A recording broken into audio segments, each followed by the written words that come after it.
Donc le centre de formation et la cellule brûlage dirigé organisent aujourd'hui une journée de brûlage pédagogique. Donc c'est une journée qui est destinée à compléter le parcours de formation de nos équipiers feux de forêt. Donc ils ont une partie qui est de formation ouverte à distance, une partie d'accompagnement en centre, une partie présentielle avec des mises en situation théoriques.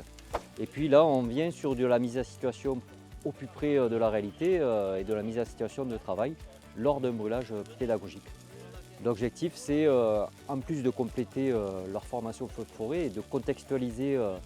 les apports des GDO, GTO, notamment en termes de connaissance du milieu forestier, d'une culture de notre environnement de travail, et puis de compléter leurs connaissances sur les mécanismes du feu, donc une culture du feu de forêt.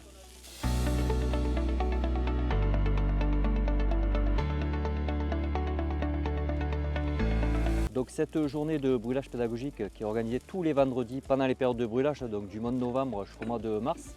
se séquence d'abord le matin au centre de secours de la Grande Combe sur une maquette feu de forêt qui représente un massif forestier qui est soumis régulièrement à des feux de forêt importants. On y travaille tout ce qui est élément d'une analyse de la zone d'intervention avec l'identification des situations à risque en feu de forêt. Et puis on commente également une mise à feu sur cette maquette feu de forêt et ce qui guide en tout cas et qui encourage le développement du feu de forêt. Et puis on intègre également de nouvelles techniques opérationnelles, donc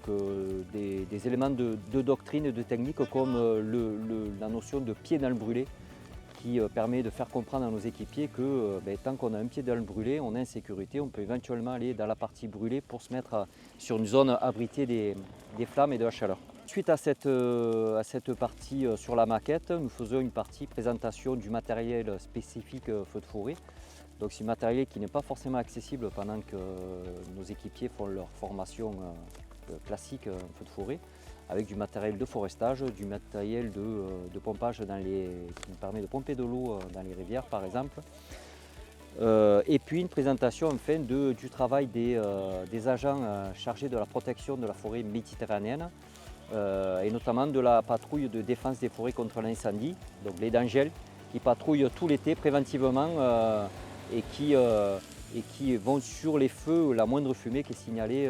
pour faire une première attaque en attendant l'arrivée des sapeurs-pompiers. La séquence de l'après-midi, ce sont des ateliers autour de la protection individuelle, autour de l'importance de bien porter les tenues de protection, autour des modes d'extinction du feu, qui peuvent être la batte à feu, l'eau, la haute pression, puis des notions nouvelles comme le traitement d'une lisière feu de forêt pour éviter une reprise, ou des notions de toxicité de fumée et de positionnement en tout cas par rapport au dégagement des fumées. Donc cette parcelle de brûlage pédagogique, elle est réservée pour faire de la pédagogie pour nos équipiers. Elle se trouve sur une zone d'appui, c'est une zone d'appui à la lutte, donc une zone qui est préventivement brûlée et qui nous permettra, si jamais on a un feu catastrophe sur notre territoire, d'engager des moyens, notamment des moyens terrestres, qui pourront s'engager de manière sécurisée. On sait que le feu, à défaut de s'arrêter, va fortement ralentir sur cette zone-là.